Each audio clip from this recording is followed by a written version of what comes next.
Bom dia, pessoal. Então vamos seguir as nossas aulas da membrana plasmática que nós estávamos vendo. Essa é a última etapa. As aulas foram divididas em 3 partes. A primeira parte foi a composição da membrana. A segunda parte foi os transportes, como ocorre a entrada e a saída de substância. E hoje, para finalizar, é sobre as especializações da membrana. São algo que tem nela e que vão auxiliar para ela desenvolver alguma função. Então, antes de nós começarmos, vamos lembrar aqui da nossa composição, que é importante, né? Membrana plasmática, lipoproteica, 2 camadas de fosfolipídio, né? Os lipídios aqui com as proteínas, por isso que quando falar de membrana plasmática, eu tenho que lembrar que ela é lipoproteica, lipídio e proteína, tá? Lembrando aqui, a gente viu nas questões que as moléculas de fosfolipídicos são anfipáticas, ou seja, tem 2 polaridades da mesma célula. Região polar, a de cima, com contato com a água, afinidade com a água, e a apolar aqui nos ácidos graxos, tá? Não tem contato com a água, é uma das únicas moléculas que são anfipáticas, beleza? Função das proteínas também, vocês já sabem que o transporte ocorre todinho dentro das proteínas, é por aqui que vai passar todas as substâncias, e ela tem o modelo mosaico fluido. Por quê? Fluido, né, por causa dos lipídios, que dá a fluidez, e mosaico, porque quando as proteínas se movem, elas vão formando mosaico. Além disso tudo que a gente viu, nós vamos ver hoje as especializações. Especializações são alguns anexos que tem em cima, localizado em vários locais da membrana plasmática, e eles apresentam papéis específicos, tá? Como que esses papéis específicos? Eles vão desempenhar uma função específica no momento que vai ser preciso. Então, a primeira especialização que a gente tem na membrana são as microvilosidades. O que são microvilosidades? Então, são projeções, tá? Que estão em cima da membrana, em uma área, tá? E a função dela, gente, é aumentar a absorção da membrana, para que a membrana possa absorver cada vez mais. Então, as microvilosidades eu tenho muito aonde? No epitélio do intestino. Então, lá dentro do nosso intestino, eu tenho essas microvilosidades aqui, ó, gente. É igual eu pegar uma luva, tá? Os anéis da luva, dos dedos aqui, ó, são essas microvilosidades que vão aumentar a superfície de absorção. No epitélio intestinal que tem, quando entra em ação as microvilosidades, gente, eles conseguem mais ou menos aumentar 600 vezes a capacidade de absorção. Então, essa especialização é muito importante. É lógico, tem várias partes, mas uma das partes que eu mais tenho microvilosidade é no epitélio intestinal. Então, falei em microvilosidade, eu vou lembrar do quê?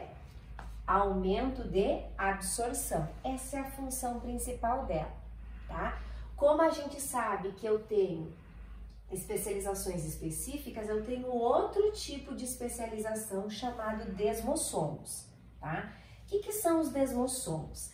Os desmossomos, eles servem para unir uma célula a outra, tá? E quem faz essa união, gente, são as proteínas. Então, ele mantém as células unidas por uma placa de proteína que vai aderir uma proteína com a proteína do outro desmossomos.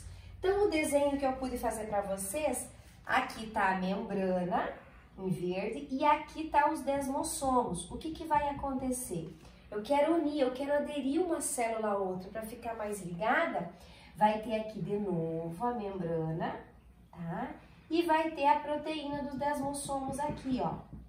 Porque a função é o quê? Unir uma célula a outra para ficar com maior aderência. Para que ficar com maior aderência?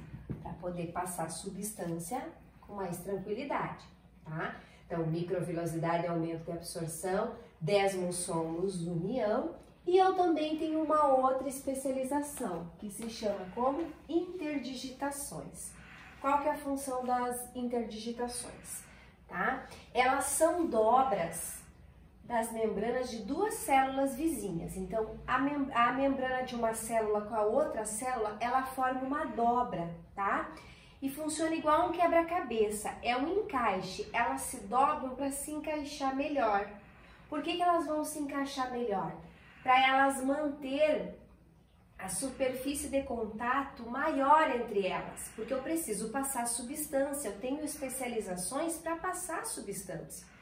Então, às vezes, o desmossomos não é suficiente, porque o desmossomos, ele aumenta, né? Ele adere, mantém as células unidas. Quando eu faço interdigitações, essa membrana, ela forma uma dobra. Quando ela forma uma dobra, a outra célula também vai formar uma dobra. Por quê? Para elas se encaixarem e ficar mais unidas.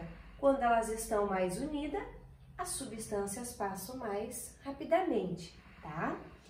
E tem essas outras duas especializações aqui, ó. Eu até vou fazer um asterisco.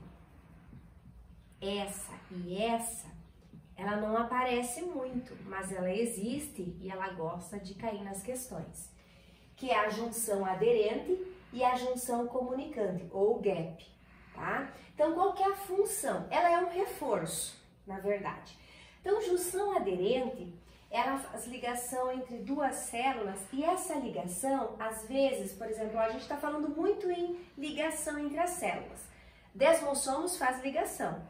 Interdigitações faz ligação. Então, quando eu preciso ligar mais essas células, a junção aderente funciona assim. Ela possui uma cinta de proteína e essa cinta vai entrelaçar as células, tá?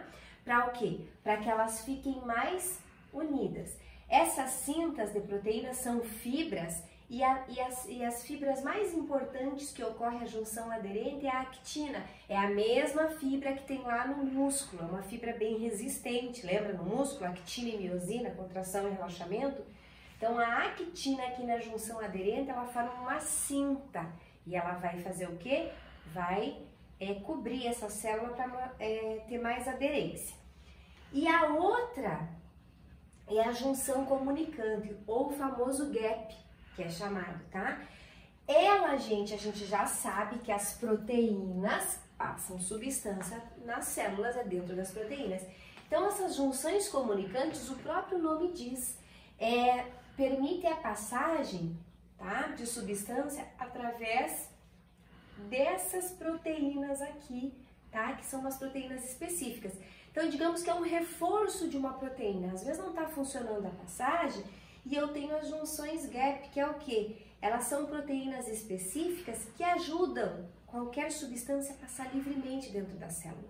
E essa aqui eu tenho espalhada em todo o meu corpo, tá? Porque é onde funciona todas as passagens. Então, ela não tem um local específico. Ela é espalhada em todo o nosso corpo, tá? E aqui eu também tenho o glicocálix, que a prof falou na última aula, tá? E ele traz aqui novamente, que o glicocálix, ele tá em cima da membrana celular, lembram? Essas bolinhas aqui, ela faz um Vzinho aqui no final. E qual que é a função? A principal função? Reconhecimento celular. Então, lembram? Se eu fizer um transplante de órgãos, por que que me dá rejeição? Porque em cima da membrana plasmática tem esse glicocálix que é formado, né, por um oligosacarídeo. E o que que ele faz? É ele que permite o reconhecimento de uma célula com a outra. Por isso que eu preciso fazer transplante de pessoas que têm maior afinidade com o meu código genético. Por isso que parentes dão menos rejeição do que uma pessoa de fora. Porque uma pessoa de fora, o meu glicocálix com o da pessoa de fora é muito diferente. Agora, o meu glicocálix com uma pessoa que é da minha família, que tem parecido o meu código genético, vai ser mais parecido. Então, a rejeição vai ser menor, tá? Então, lembram, falou em glicocálix, lembra de transplante de órgãos que vocês vão lembrar da rejeição. Ele tem várias funções, mas uma das funções principais é o reconhecimento celular. Também vimos que se eles se ligam, lembra? Com as proteínas, eles formam glicoproteínas, e quando ele se liga com os lipídios, ele forma os glicolipídios, que é mesmo o reconhecimento da composição do sangue que a prof falou. Por isso que cada um tem um tipo de sangue, né? Eu tenho sangue tipo O, tipo A, tipo AB e tipo B. Por quê? Dependendo da composição, né, da minha glicoproteína que eu tenho ali dentro. Então, funciona como um reconhecimento. E para terminar, dentro das especializações da membrana, eu também tenho a parede celular. O que é parede celular? Revestimento, proteção. Só a célula animal que não tem parede celular. Agora, quem que tem parede celular? Bactérias, fungos, plantas e algas, tá? Só que a composição que faz a parede celular é particular de cada indivíduo. Por exemplo, das bactérias, a composição da parede celular é peptidoglicano, é a composição que vai fazer o revestimento de fora. Já quando eu falo de fungos, fungos têm parede celular. O do fungo é o quê? Actina. É o mesmo componente que faz o exoesqueleto dos insetos, né? Lembra o exoesqueleto de quitina? Então, ele também faz a parede celular dos fungos. Já as plantas e as algas são quem? Principalmente as algas? Celulose, tá? Lembrando que celulose é o único que o meu corpo não digere, lembra? Ele só participa do bolo alimentar, mas o meu corpo não digere celulose.